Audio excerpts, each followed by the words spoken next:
If you're a business in the UK looking to make a mark in India, you can't afford to miss this interview.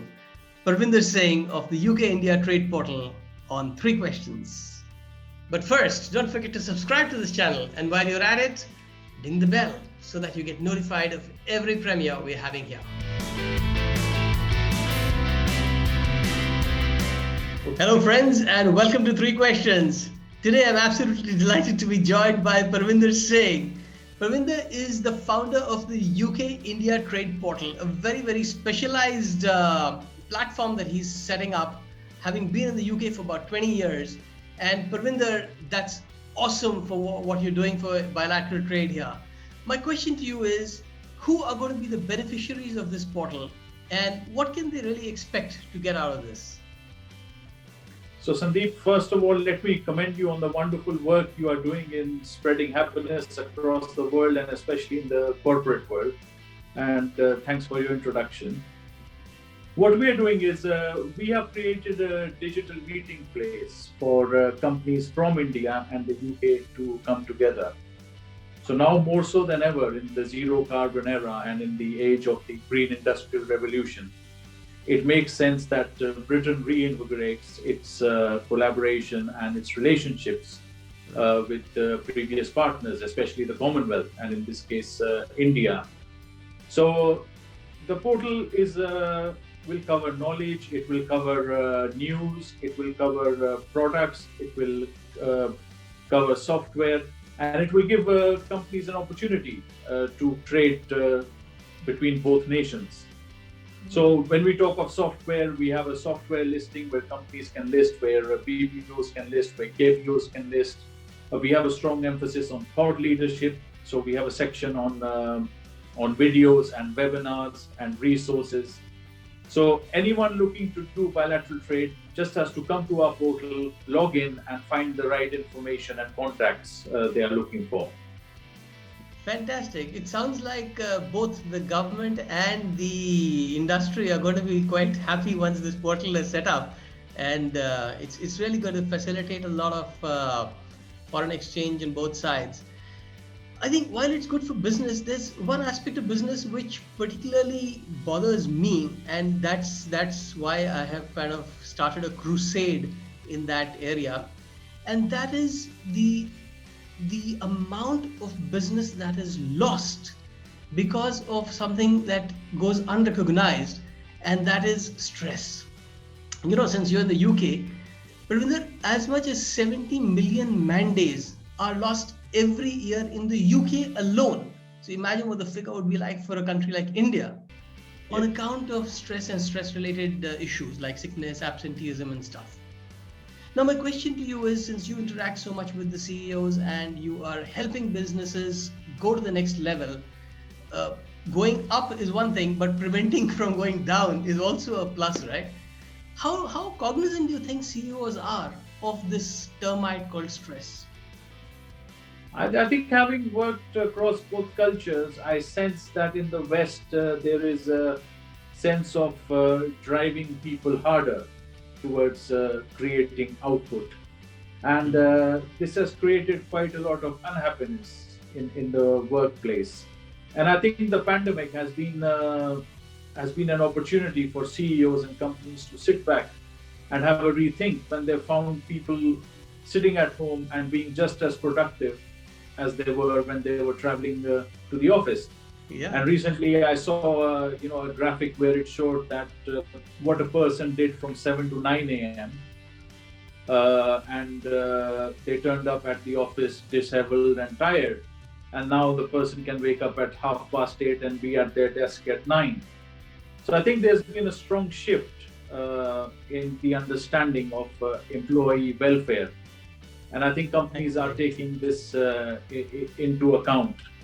And also, there is a huge element of wellness, because over the last few years, there has been a proliferation of alternative therapies or yoga studios or any sort of discipline which enables people to be happy. So we are seeing a proliferation of those entities as well. So there's still a long way to go. I think companies have to do more, and they have to understand that not just driving people hard gets efficiency, but people need to be happy in their work, and they should have a work-life balance. And I read a lot about successful people. Recently, Jeff Bezos said that he has to sleep 8 hours a day, which was Thankfully. yeah, which was an eye opener for me. I thought that a person who is running such a big corporation would have a far more hectic lifestyle. So I think we can be more efficient if we find the right work life balance. And also, people like yourselves, I think, are doing a great job in educating people that business is not your life and work are two separate entities, and we can find the right balance if we have the correct approach. So true, so true. And I'm so happy that you mentioned Jeff Bezos because he is the CEO of CEOs in the sense. And that's true.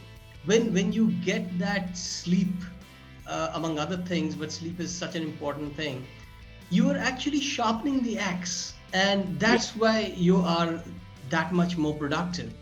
So it's good that you bring out this point about the pandemic having nudged us in that direction of welfare of people. And I'm sure CEOs listening to this would really look at it from a different point of view because that sharpening is what directly leads to customer satisfaction and higher revenues.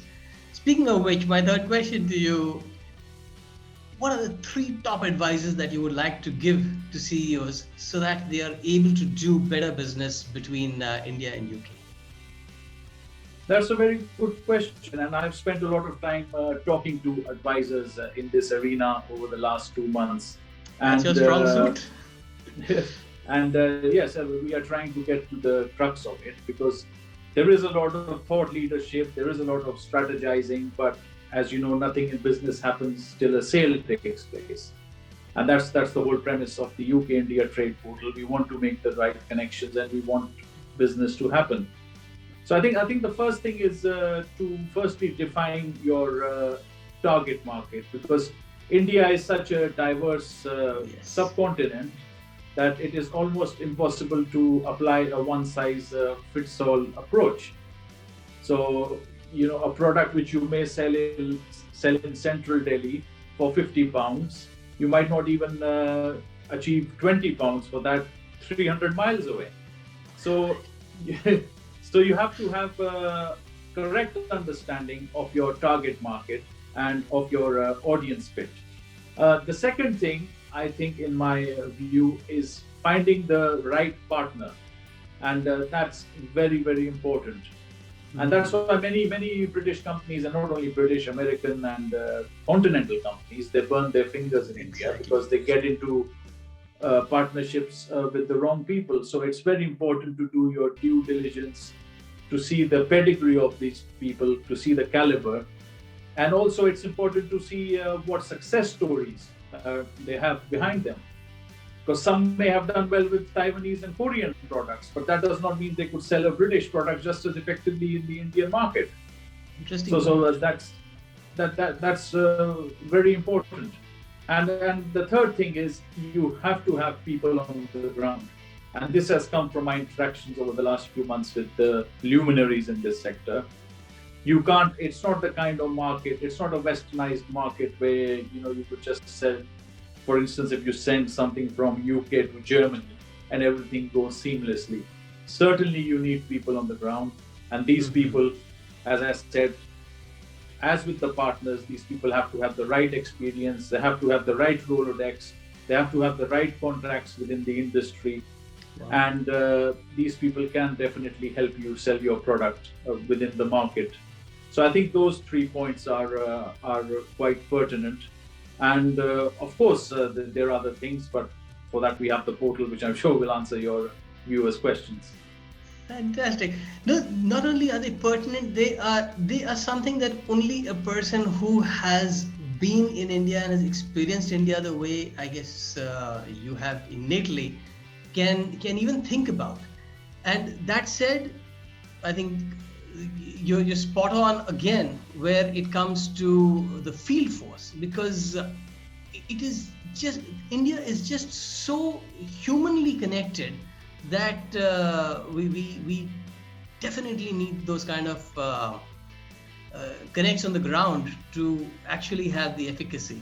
And to the third point, or the second point for that matter, about seeking the right partners, I was blown away when you said, you can do business with Taiwan and China or someplace like that. It's very different from the way you do business with UK. So true, so true. Golden nuggets there. Thank you so much, Parvinder, and looking forward to the launch of the portal. Meanwhile, viewers, before you go, do the LCSS here: like, comment, share, and subscribe. And we'll see you in the next premiere. Be sure you ding the bell so that you get notified. Thank you and have a great day. Thank you, Parvinder. Wonderful talking to you. Oh, thank you, Sandeep. It's been a pleasure, and yeah, I wish you all the success in your venture. Awesome.